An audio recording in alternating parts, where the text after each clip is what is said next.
шешуші сәтте қарсыласы оны бірінші болып байқап қалды. Оқ атылды. Оқ Әбдібековтің мойнына тиді. Майданда кең тараған дерек бойынша ауыр жараланғанына қарамастан ол шүріппені басып үлгерген.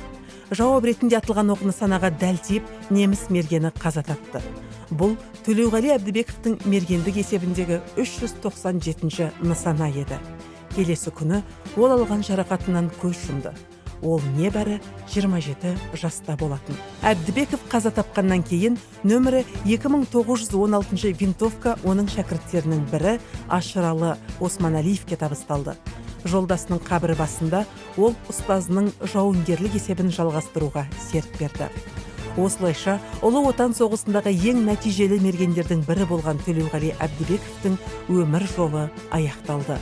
Ол көзге көп түсе бермейтін, бірақ қарсыластары оның өзін көргеннен гөрі оғымен жиі бетпе-бет келетін еді.